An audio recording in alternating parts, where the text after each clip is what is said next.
Back to my channel. मैं अपूर्वा और आज के वीडियो में हम हमारी लेक्चर सीरीज को कंटिन्यू करते हुए मोल कंसेप्ट के बारे में और डिटेल में डिस्कस करने वाले हैं। हमने लास्ट क्लास के अंदर 3 टाइप ऑफ फॉर्मूलाज के बारे में बात करी थी। एक हमने मास रिलेशन पढ़ा था, एक नंबर ऑफ पार्टिकल्स का रिलेशन पढ़ा था और थर्ड हमने वॉल्यूम रिलेशन पढ़ा था। वॉल्यूम रिलेशन आपको कभी कभी डिफरेंट कंडीशंस पर भी मिल सकता है, लाइक एसटीपी और एनटीपी, जिसके बारे में आज हम डिस्कस करने वाले हैं। अगर आपको कभी भी वॉल्यूम गिवन हो तो ये 2 पॉसिबिलिटीज की फॉर्म में हो सकता है। या तो आपको वॉल्यूम एसटीपी पर मिल सकता है या फिर वॉल्यूम आपको एनटीपी पर मिल सकता है। अगर हम एसटीपी की बात करते हैं तो STP standard temperature and pressure होता है और स्टैंडर्ड टेम्परेचर एंड प्रेशर पर हम टेम्परेचर को 0 डिग्री सेल्सियस या फिर 273 केल्विन कंसीडर करके चलते हैं। और प्रेशर की अगर हम बात करें तो प्रेशर हम यहाँ पर 1 बार कंसीडर करके चलते हैं। और जब इन दोनों ही वैल्यूज को हम आइडियल गैस इक्वेशन में पुट करते हैं तो वहां से हमारे पास में 1 मोल का जो वॉल्यूम आता है वो 22.7 लीटर के इक्वल आता है। अगर हम एनटीपी की बात करते हैं तो एनटीपी होता है नॉर्मल टेम्परेचर एंड प्रेशर। यहाँ पर जो टेम्परेचर होगा वो किसके इक्वल होगा, वो अगेन 0 डिग्री सेल्सियस या फिर 273 केल्विन के इक्वल ही होगा। But when we talk about pressure, then pressure is equals to 1 atmospheric or you can say 1 atm. So the molar volume of it becomes equals to 22.4 liter.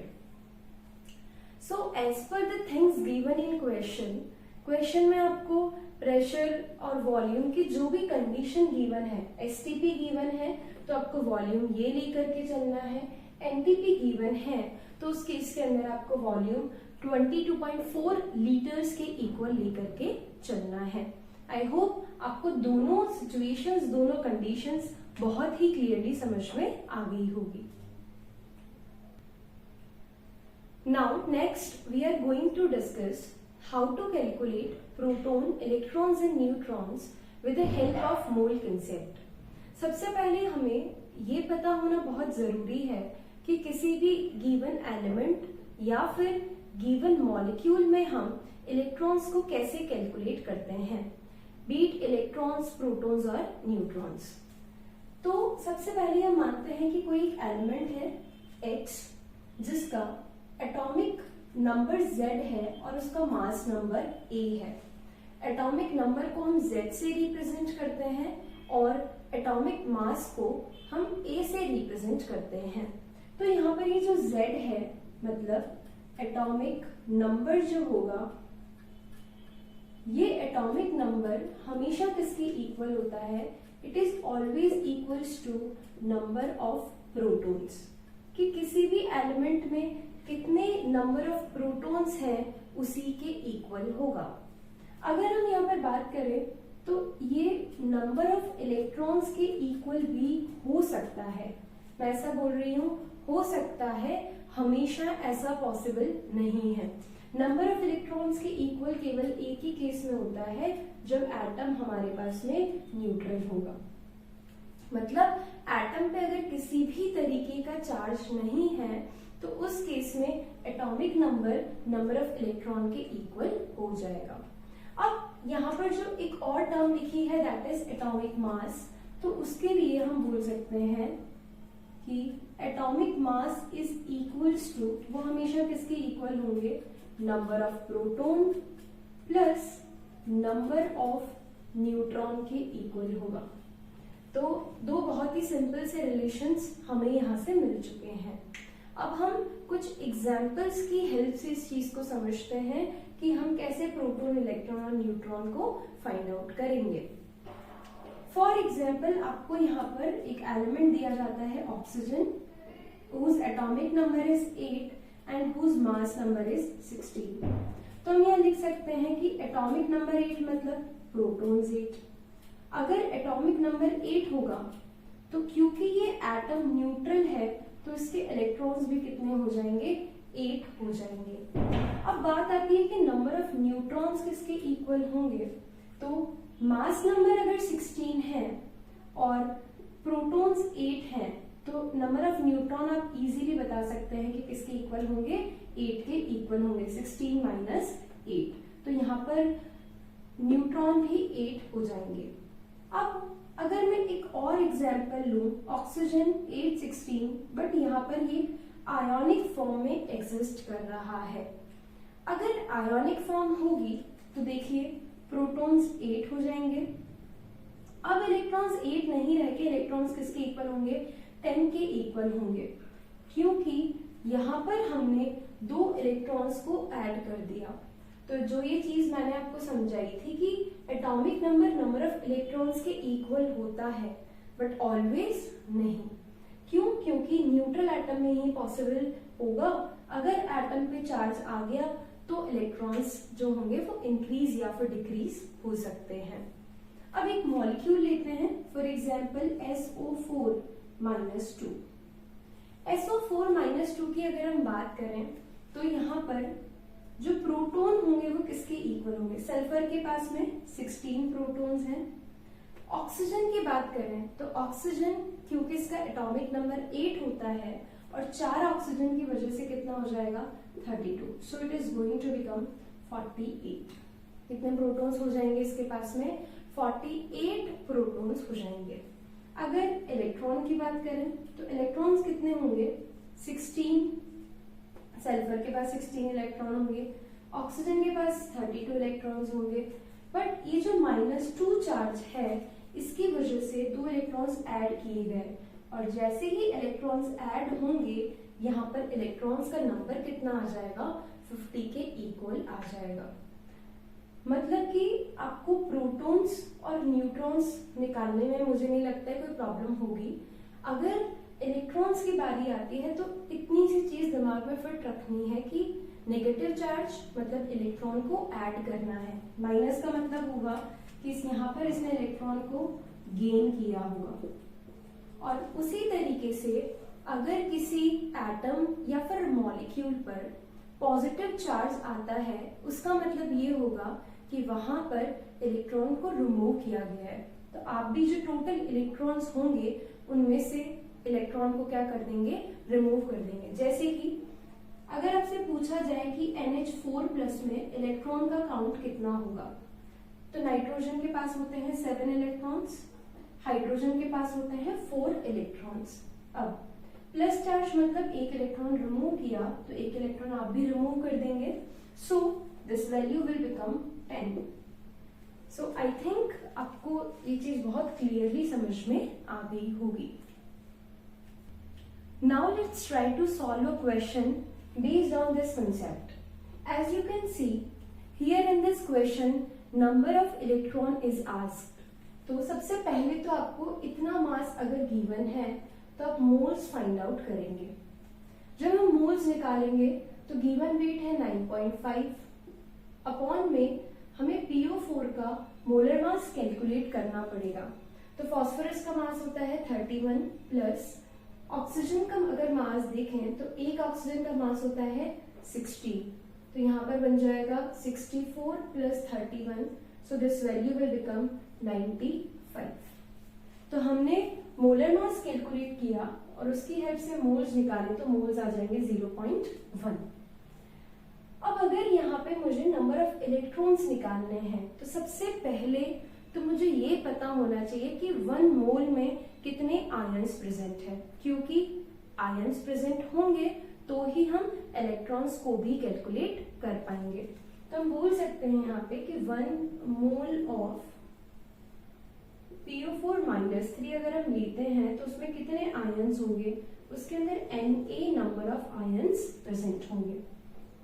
But जैसा कि question में है कि 9.5 ग्राम के लिए आपको कैलकुलेट करना है तो 0.1 मोल में कितने आयंस होंगे, 0.1 मोल ऑफ PO4 3 माइनस में कितने आयंस हो जाएंगे, 0.1 इंटू Na आयंस हो जाएंगे। अब मुझे इस मोल के अंदर इलेक्ट्रॉन्स निकालने हैं, तो मुझे सिंपली क्या करना पड़ेगा कि जितने भी इलेक्ट्रॉन इस पूरे आयन में हैं उसको इससे मल्टीप्लाई करना होगा। तो हम देखते हैं कि PO4 माइनस 3 में कितने आयन्स होंगे। तो हम यहाँ देख सकते हैं फास्फोरस के पास होते हैं 15 प्लस ऑक्सीजन के पास कितने हो जाएंगे 32 प्लस कितना आ जाएगा 3। So when we will add it is going to become 50। So the number of electron in 0.1 mole of PO4 minus 3 कि PO4 माइनस 3 के अंदर कितने इलेक्ट्रॉन्स प्रेजेंट होंगे, तो उस वैल्यू के लिए हम क्या करेंगे 0.1 into Na into 50। So when you will solve it, it is going to become 5Na। अगर मुझे इसी इक्वेशन में ये बोला जाता कि प्रोटॉन्स कितने होंगे, तो प्रोटॉन्स को कैलकुलेट करने के लिए हम क्या लिखेंगे, proton in 0.1 of this is, यहां पर अगर हम कैलकुलेट करेंगे तो 0.1 into Na into electrons total 50 हैं, बट अगर मैं इनमें से 3 इलेक्ट्रॉन्स रिमूव कर दूं तो क्या वो प्रोटॉन्स के इक्वल नहीं आ जाएंगे? Obviously they will be equals to the number of proton, मतलब यहाँ पर टोटल 47 protons हैं। So I'm going to multiply it by 47, so it will become 4.7 Na। So I hope the concept as well as the question is clear to you. The next concept is calculation of charge on the basis of mole concept. As we know, the charge present on one electron, if I talk about charge present on one electron, तो यहाँ पर जो इसका magnitude होता है वो हमेशा किसके इक्वल आता है 1.6 इंटू 10⁻⁻19 कूलॉम। और आपको बहुत अच्छे से पता होगा कि जितने भी चार्जेस होते हैं उन्हें हम कूलॉम में मेजर करते हैं, तो यहाँ पे भी ये टर्म कूलॉम, जो यूनिट होगी वो कूलॉम होगी। अब अगर मैं ये सेम चीज 1 मोल इलेक्ट्रॉन के लिए बात करूं, चार्ज ऑन 1 मोल इलेक्ट्रॉन की, अगर मेरे पास में 1 मोल इलेक्ट्रॉन होगा तो उस पे कितना चार्ज प्रेजेंट होगा, तो उसके लिए मुझे ये जो पूरी क्वांटिटी है इसको किससे मल्टीप्लाई करना पड़ेगा, Na से मल्टीप्लाई करना पड़ेगा, क्योंकि हम मोल कंसेप्ट में स्टार्टिंग से यही चीज पढ़ते आ रहे हैं कि 1 मोल का मतलब क्या होता है 6.023 इंटू 10⁻23 पार्टिकल्स, एटम्स, मॉलिक्यूल्स, ये सब होगा। तो यहाँ पर भी जैसे ही हमने इन इलेक्ट्रॉन को मोल की टर्म्स में डिफाइन किया, तो इसको किससे मल्टीप्लाई कर देंगे, Na से मल्टीप्लाई कर देंगे। और जब ये कैलकुलेशन कंप्लीट होगी, Na मीन्स 6.023 इंटू 10⁻23, और जब आप इसे पूरा सॉल्व करेंगे then this value is going to become 96500 coulomb. और इसी वैल्यू को हम 1 फैराडे भी डिफाइन कर देते हैं। 1 फैराडे को हम ऐसा कह सकते हैं कि it is the charge present on 1 mole electron, कि जब हमारे पास में इलेक्ट्रॉन का 1 मोल होगा तो उस पे टोटल चार्ज 1 फैराडे के इक्वल आएगा। अब यहाँ पर हम अगर बात करें 1 फैराडे या फिर फैराडे जो कंसेप्ट है, इसकी बहुत ज्यादा इंपॉर्टेंस इलेक्ट्रोकेमिस्ट्री में होती है, जब आपको इस पे बेस्ड और भी न्यूमेरिकल सॉल्व करने होते हैं। तो जब हम इलेक्ट्रोकेमिस्ट्री पढ़ेंगे तो वापस से इसी कंसेप्ट को रिकॉल करेंगे। अभी हम इस पे बेस्ड कुछ क्वेश्चंस देखते हैं, जैसे कि अगर आपको एक आयन दिया जाए SO4-2 और आपको पूछा जाए कि SO4 के एक आयन पे कितना, अगर हम इस SO4 का एक आयन लेते हैं तो इस पे कितना चार्ज प्रेजेंट होगा, तो मैं सिंपली बोल सकती हूँ the charge present on SO4 -2, उस पे जो चार्ज होगा वो किसके इक्वल हो जाएगा 2, क्योंकि इस पे चार्ज 2 है, but it will B multiplied by 1.6 into 10⁻⁻19 Coulomb. But अगर मैं पूछूंगी कि charge present on 1 mole of SO4 2-, तो आपको क्या करना होगा कि इस पूरी वैल्यू को Na से मल्टीप्लाई करना होगा, मतलब 2 into 1.6 into 10⁻⁻19 into Na। और अभी हमने देखा कि ये जो पूरी वैल्यू है उसको हम फैराडे बोलते हैं, तो हम सिंपली इसको क्या बोल सकते हैं, it is equals to 2 Faraday. तो ये कुछ बेसिक से कंसेप्ट, और उनके साथ में हमने देखा कि किस तरीके से गिवन क्वेश्चन में अगर चार्ज हमें कूलॉम में पूछा है या फिर मतलब एक मॉलिक्यूल के लिए पूछा है तो कैसे फाइंड आउट करना है, और 1 मॉलिक्यूल के लिए अगर पूछा है तो कैसे फाइंड आउट करना है। अब हम वेपर डेंसिटी के बारे में बात करने वाले हैं। वेपर डेंसिटी को डिस्कस करने से पहले आपके दिमाग में एक चीज बहुत क्लियर होनी चाहिए कि वेपर डेंसिटी और जो नॉर्मल डेंसिटी की हम बात करते हैं ये दोनों अलग अलग टर्म्स हैं। तो आइए हम देखते हैं कि कैसे हम डेंसिटी को समझ सकते हैं, और डेंसिटी को समझ करके ही हम वेपर डेंसिटी तक पहुंच जाएंगे। डेंसिटी एक ऐसी न्यूमेरिकल वैल्यू है जो कि मास और वॉल्यूम का रेशियो होती है।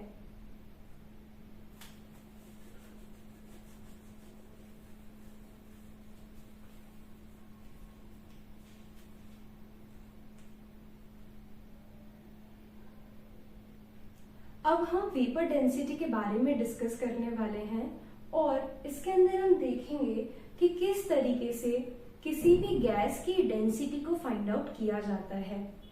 सबसे पहली बात कि डेंसिटी एक ऐसी टर्म है जिससे आप ऑलरेडी फेमिलियर हैं। डेंसिटी आप जूनियर क्लासेस में पढ़ते थे, वहां पढ़ते थे कि अगर कोई सब्सटेंस वाटर में फ्लोट करेगा तो उसकी डेंसिटी कम होगी, और अगर वाटर में सिंक करेगा, वाटर में डूब जाएगा, तो उसकी डेंसिटी ज्यादा होती थी। ये एक बेसिक सा कॉन्सेप्ट आपने छोटी क्लासेस में पढ़ा था। तो जनरली जो डेंसिटी होती है वो 2 टाइप की होती है। हम डेंसिटी को 2 टाइप्स में डिवाइड कर सकते हैं।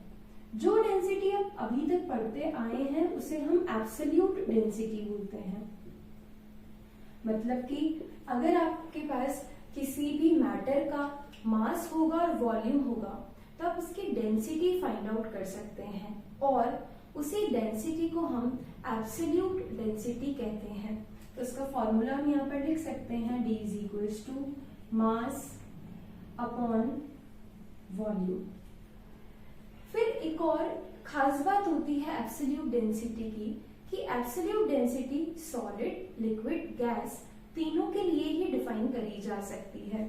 तो हम यहाँ पर देखेंगे तो ये सॉलिड, लिक्विड, गैस इन तीनों के लिए डिफाइन करते हैं। जब बात यूनिट की आती है तो इस डेंसिटी की यूनिट किलोग्राम पर मीटर क्यूब या फिर ग्राम पर ml, ये सारी यूनिट्स इसकी होती है। अब जब हम एक और टाइप की डेंसिटी की बात करते हैं तो वो डेंसिटी होती है रिलेटिव डेंसिटी।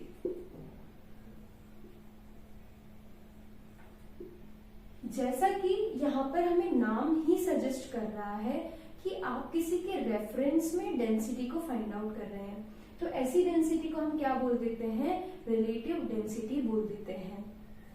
जैसा कि इस केस में हमने क्या किया था कि सॉलिड, लिक्विड और गैस तीनों के लिए हमने एब्सोल्यूट डेंसिटी को डिफाइन कर दिया, बट जब हम रिलेटिव डेंसिटी पे आते हैं तो हम इसे फर्दर कैटेगराइज कर देते हैं 2 टाइप्स में। या तो ये सॉलिड और लिक्विड के लिए डिफाइन होगी या फिर ये गैसेस के लिए डिफाइन होगी। अब रिलेटिव डेंसिटी में आपको सिंपली क्या करना है, कोई भी 2 सब्सटेंस की डेंसिटीज का रेशियो लेना है, उसे हम क्या बोल देते हैं, रिलेटिव डेंसिटी बोल देते हैं। Density of 1 with respect to 2। तो जब हम सॉलिड या लिक्विड की बात करते हैं तो मान लीजिए मुझे किसी भी सॉलिड की डेंसिटी निकालनी है, रिलेटिव डेंसिटी, तो मैं एक सॉलिड का कंपैरिजन किसी स्टैंडर्ड सॉलिड के साथ में करूंगी। अगर मुझे किसी लिक्विड की रिलेटिव डेंसिटी निकालनी है तो मैं एक लिक्विड का कंपैरिजन किसी दूसरे स्टैंडर्ड लिक्विड के साथ में करूंगी। और जनरली लिक्विड्स के केस में हम वाटर को एक स्टैंडर्ड या फिर वाटर को एक रेफरेंस मान करके चलते हैं। अगर वाटर को एक रेफरेंस माना तो उसके रिस्पेक्ट में हम दूसरे और भी सब्सटेंसेस की रिलेटिव डेंसिटी को फाइंड आउट कर सकते हैं। और इम्पॉर्टेंट बात ये कि जब आपने लिक्विड की density with respect to water find out करी तो उस केस में आप रिलेटिव डेंसिटी को क्या बोल सकते हैं, स्पेसिफिक ग्रेविटी डिफाइन कर सकते हैं। और अगर आपके दिमाग में ये चीज आए कि इसकी यूनिट क्या होगी, तो क्योंकि आप दो सेम क्वांटिटीज का रेशियो ले रहे हैं तो इसकी यूनिट नहीं होगी, it will B A unitless quantity.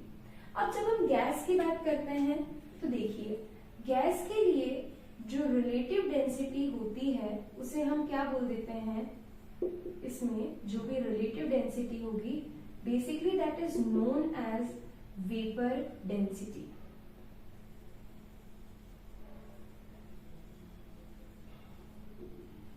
मतलब कि एक गैस के लिए हम एक तो एब्सोल्यूट डेंसिटी निकाल सकते हैं या फिर हम उसके लिए क्या निकाल सकते हैं, वेपर डेंसिटी निकाल सकते हैं।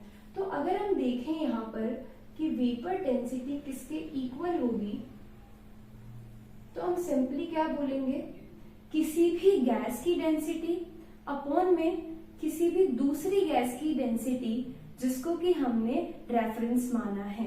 तो यहाँ हम लिख सकते हैं vapour density is equals to density of any gas upon density of other gas जिसे कि हम रेफरेंस मान करके चल रहे हैं। तो यहाँ पे ये जो रेफरेंस है ये हम डिफरेंट टाइप्स ऑफ गैस को कंसीडर कर सकते हैं। ये हाइड्रोजन हो सकती है, ऑक्सीजन हो सकती है, एयर हो सकती है, बट जनरली हमारी जितनी भी कैलकुलेशंस होंगी उन सब के अंदर हम किसको रेफरेंस मान लेंगे, हाइड्रोजन को रेफरेंस मान लेंगे। तो हमारा जो वेपर डेंसिटी का फॉर्मूला बन जाएगा वो क्या बनेगा, density of a gas upon density of hydrogen gas. ये हमारा यहाँ पर फॉर्मूला बन गया। इस फॉर्मूले के बाद में हम यहाँ पर इस फॉर्मूले को और फर्दर सॉल्व करने की और सिंपल फॉर्म में लिखने का ट्राई करते हैं। जनरली जब हम वेपर डेंसिटी की बात करते हैं तो दो पैरामीटर्स कांस्टेंट रहते हैं और वो दोनों पैरामीटर्स है टेम्परेचर एंड प्रेशर। तो मैं ऐसा भी बोल सकती हूँ कि दोनों गैसेस की डेंसिटी का रेशियो होगा, बट ये क्या होगा, कांस्टेंट टेम्परेचर और प्रेशर पर कैलकुलेट किया जाएगा। तो इसको सॉल्व करने के लिए हम यहाँ पर आइडियल गैस इक्वेशन की हेल्प लेते हैं।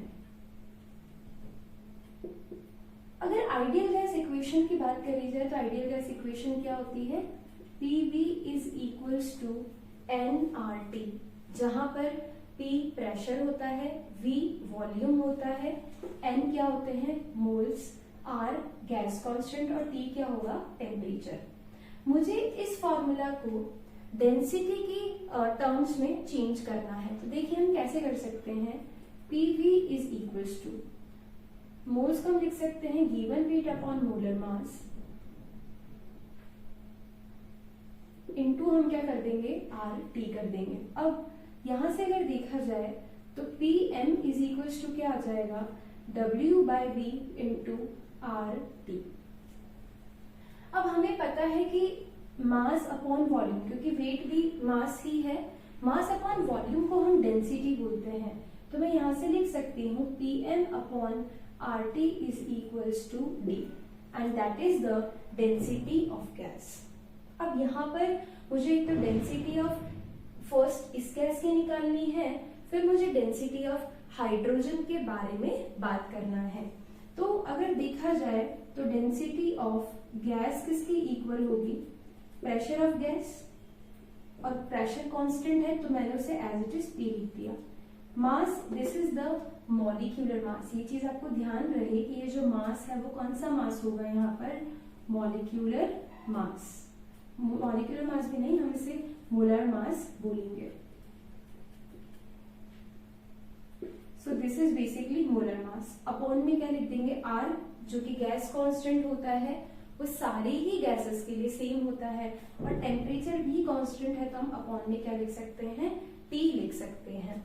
अगर डेंसिटी ऑफ हाइड्रोजन गैस बात की जाए तो वो क्या होगा, Pm of H2, molar mass of H2 upon में हम लिख देंगे RT। अब वेपर डेंसिटी के लिए मुझे इन दोनों वैल्यूज को यहां पुट करना होगा। तो देखिए क्या बनता है यहाँ पे, vapour density is equals to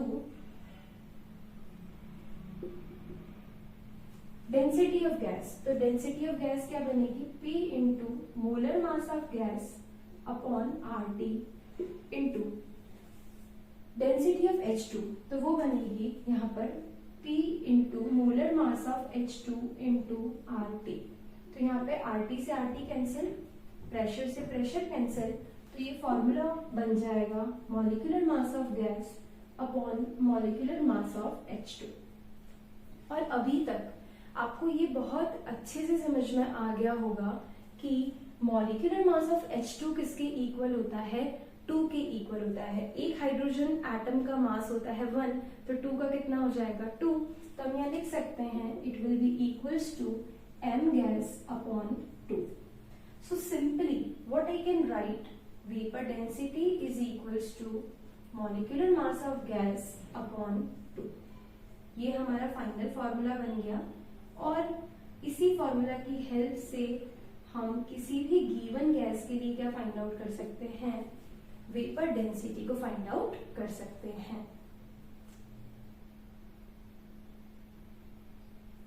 Let's try to solve this question which is based on vapor density. In this question, the formula of vapor density will be equals to molecular mass of gas, or I can say molar mass of gas upon 2.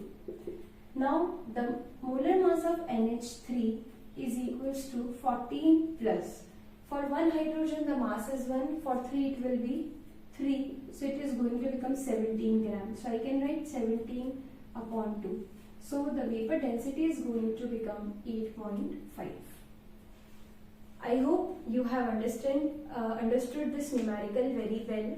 If you have any doubt in this lecture, you can just ask me your doubts in the comment box and try to solve more numericals based on these concepts.